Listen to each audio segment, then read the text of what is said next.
Hi, this is Aaron Brooker, field agronomist for Michigan and Northern Indiana, and today I wanted to talk about cover crops.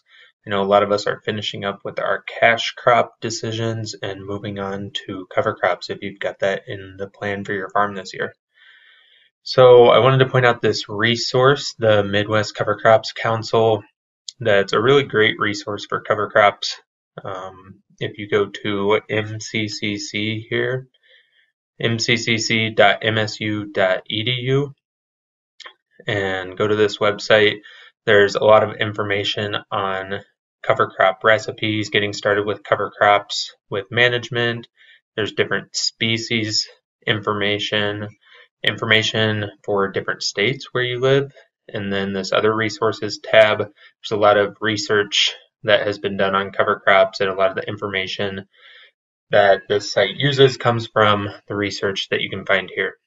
Today I wanted to focus on the Selector Tool because I think it can be a really good tool as we're selecting cover crops to use and thinking about our planting dates, our harvest dates, what our goals with cover cropping are, and so forth.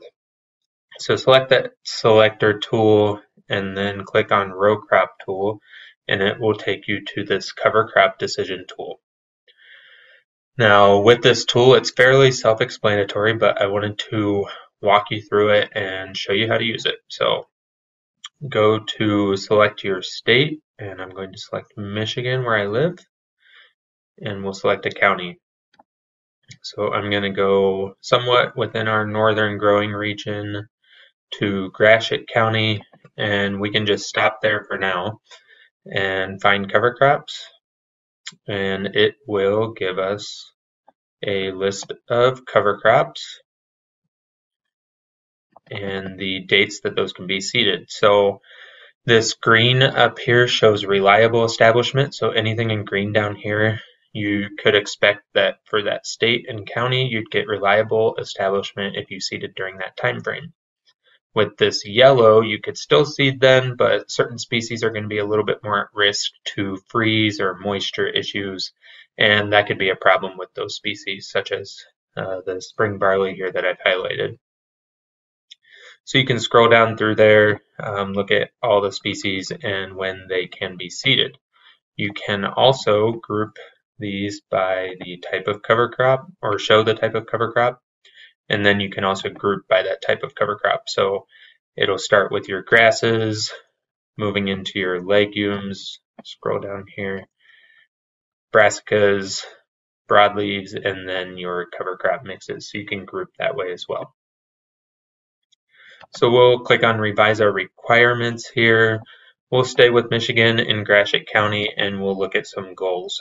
So the next option here is the goal selector. So let's just go with nitrogen scavenger.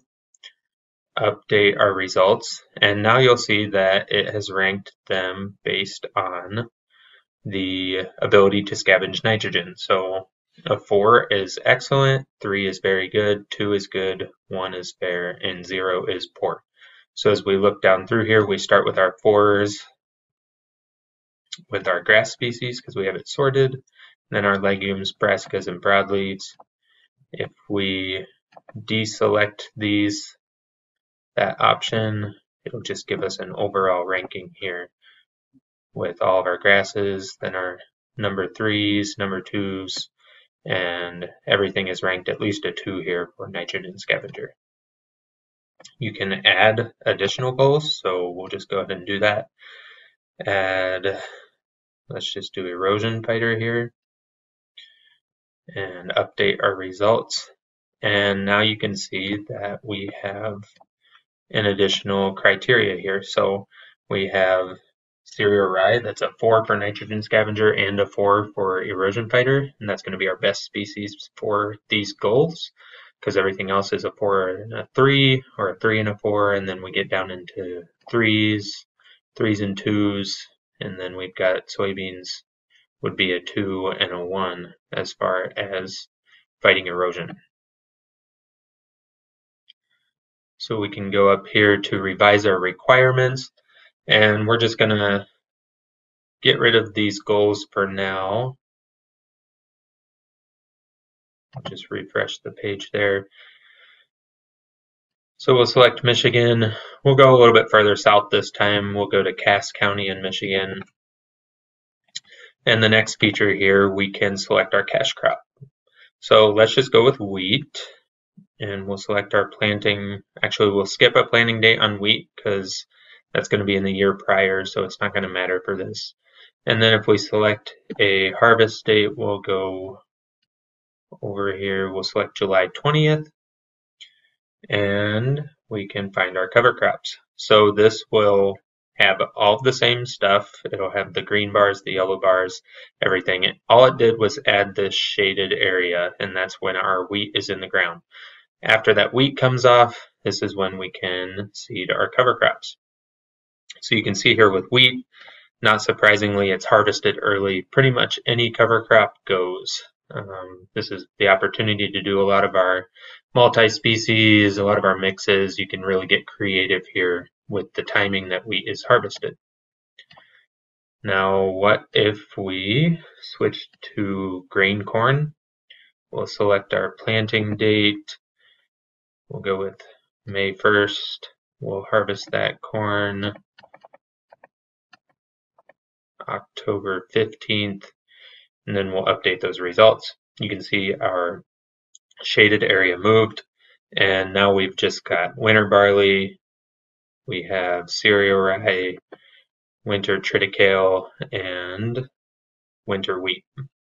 So you can see there, obviously, if we've got a crop that's harvested later, our options for getting a cover crop established become smaller too. A couple of other features we can look at here.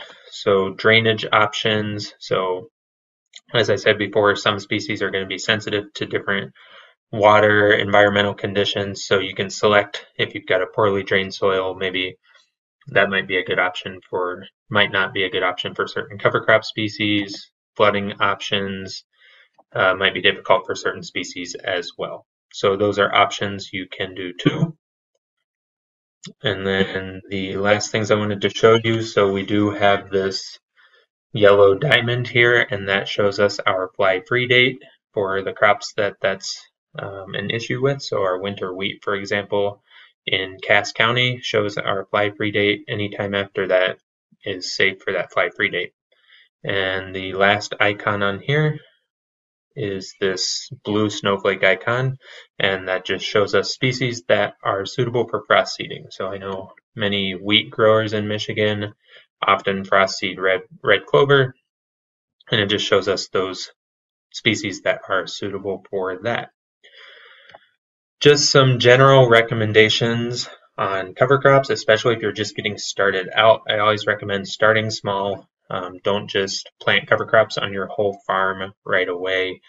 The reason for that is cover crops, you've got an extra planting operation. You sometimes have an additional termination operation. There's going to be a change in your management practices when you start with cover crops. So my recommendation is just get used to that change before you just put your whole farm to cover crops. Once you're used to that extra management, then start increasing the amount of cover crops you're doing. Also, for those just getting started, selecting species that winter kill, such as maybe a radish or an oat species. Some of those that winter kill, that way you don't have to terminate those in the spring. That can be a good place to get started as well. With termination, any crops that you're going to have to terminate, such as a cereal rye or other species, just have a plan in place. Don't just go out there the day before and try to make that plan. Make that plan now. There's information in the recent Crop Talk article that will cover making those plans for termination, and just be ready for that termination so that it doesn't sneak up on us and get away from us, because that can cause some problems as well.